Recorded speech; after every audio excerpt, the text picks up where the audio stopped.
ये है Egypt, Africa के नॉर्थ ईस्ट में वाक़ दुनिया का सबसे बड़ा अरब कंट्री, जो कि बहुत जल्द पूरी दुनिया को हैरान करने वाला है। इजिप्ट कोई आम कंट्री नहीं है। It is the birth place of one of the oldest, most powerful and long lasting civilizations on earth. Egypt ancient conspiracies और मिस्ट्रीज का घर है, और इन्हीं मिस्ट्रीज में से एक इजिप्ट की ज्योग्राफी भी है। अगर हम इजिप्ट का मैप देखें तो ये 4 लाख स्क्वायर माइल्स का टोटल एरिया बनता है, जहाँ पर 97% एरिया पर डेजर्ट्स हैं, और इसीलिए यहाँ पर जिंदगी हमेशा से ही एक चैलेंज रही है। इवन आज भी 90% इजिप्ट बिल्कुल खाली है। तो फिर एंशिएंट इजिप्शियंस यहाँ पर इतनी पावरफुल एम्पायर्स बनाने में कैसे कामयाब हुए? इसका जवाब है द माइटी नाइल रिवर। 4000 मील लंबा ये दुनिया का सबसे बड़ा दरिया है। इसके बगैर शायद इजिप्शियन सिविलाइजेशन सरवाइव ही ना कर पाती। एक कहावत है कि इजिप्ट नाइल से है और नाइल इजिप्ट से। आज भी इजिप्ट की सारी पॉपुलेशन इधर नॉर्थ में और इस दरियाए नील के किनारे पर रहती है। और सबसे इंटरेस्टिंग बात यह है कि इजिप्ट दुनिया का वो अकेला कंट्री है जिसका पॉपुलेशन पैटर्न और दरियाए नील का ये रूट रात को भी सैटेलाइट से क्लियरली नजर आता है। इसी रिवर की वजह से इजिप्ट सहारा डेजर्ट जैसे गर्म तरीन रेगिस्तान में घिरे होने के बावजूद हमेशा से दुनिया का एग्रीकल्चरल हब रहा है। रोमन एम्पायर की 30% वीट सप्लाई इजिप्ट से ही आती थी। आज भी ये दरिया इजिप्ट की लाइफलाइन है। इजिप्ट की 90% आबादी इसी दरिया के साथ रहती है, जबकि बाकी सिर्फ 10% पॉपुलेशन इधर रेड सी के साथ न्यू वैली, मतरोह और सिनाई में रहती है। और इस पॉपुलेशन पैटर्न की वजह भी यही है कि इजिप्ट की 80% एग्रीकल्चरल जमीन इसी नाइल रिवर के साथ है। इसी दरिया की वजह से इजिप्ट आज भी प्याज, खजूर और लहसुन पैदा करने में दुनिया के टॉप 5 कंट्रीज में आता है। लेकिन अब प्रॉब्लम यह है कि इजिप्ट की पॉपुलेशन बहुत तेजी से बढ़ रही है। 1920 से 2020 के बीच इजिप्ट की पॉपुलेशन 8 टाइम्स बढ़ी थी, और आज 2024 में इजिप्ट की आबादी 11 करोड़ क्रॉस कर चुकी है। और इसीलिए पॉपुलेशन के लिहाज से इजिप्ट सबसे बड़ा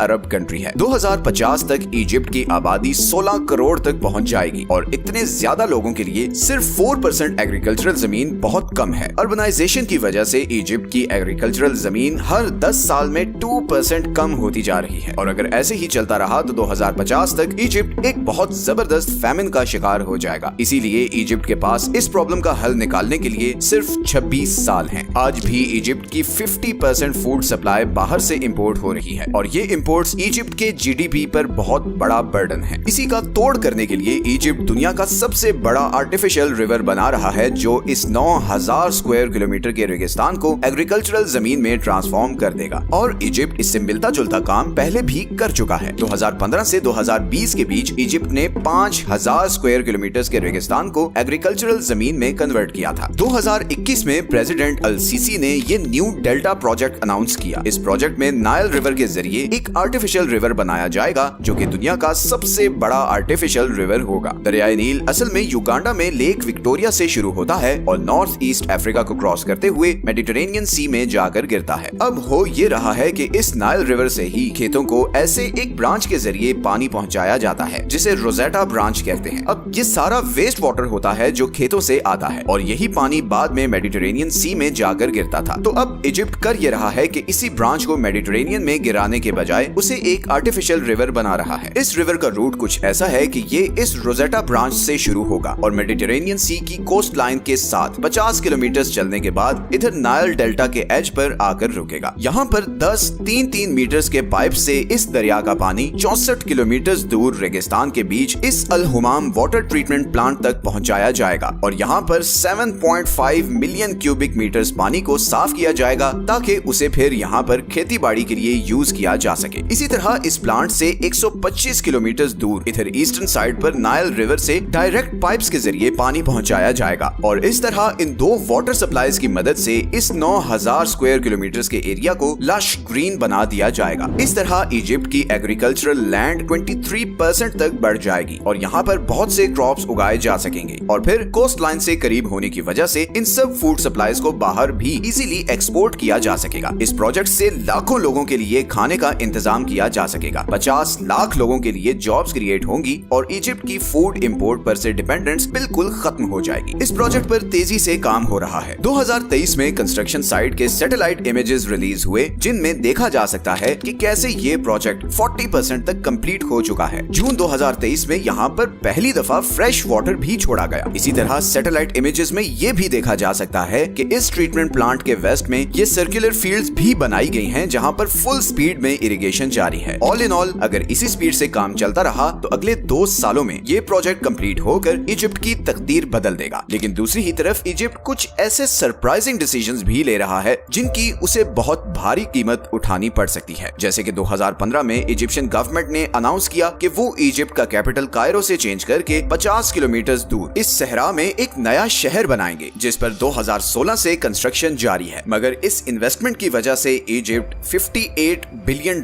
के डेट में चला गया है और यहीं पर एंट्री हुई है यूएई की। यूएई और कायरो ने एक डील साइन की है जिसके मुताबिक यूएई ने इजिप्ट से उसका शहर रास अल हिकमा $35 बिलियन में खरीद लिया है। इस शहर में state of the art infrastructure बनाया जाएगा और कुछ एनालिस्ट्स के ख्याल में ये मिडिल ईस्ट का नया दुबई होगा। लेकिन दूसरी ही तरफ कुछ इजिप्शियन एनालिस्ट्स ये भी कह रहे हैं कि इस डील से प्रेसिडेंट सीसी ने सिर्फ इस शहर को ही नहीं बल्कि इजिप्ट की सॉवरेनिटी को भी बेच दिया है। अब इजिप्ट को वही करना पड़ेगा जो यूएई कहेगा। दूसरी ही तरफ इसराइल पैलेस्टाइन वॉर में जो इजिप्ट का रोल रहा है उस पर भी बहुत ज्यादा क्रिटिसिज्म हो रहा है। सो एक तरफ इजिप्ट बहुत ही एम्बिशियस प्रोजेक्ट्स पर काम कर रहा है और दूसरी ही तरफ उसके कुछ डिसीजंस फ्यूचर में उसके लिए खतरनाक नताइज ला सकते हैं। But only time will tell के इन डिसीजंस का अंजाम क्या होता है। Do share your opinions in the comment section below. ये हैं वो सारे सोर्सेज जहां से हमने इस वीडियो के लिए कंसल्ट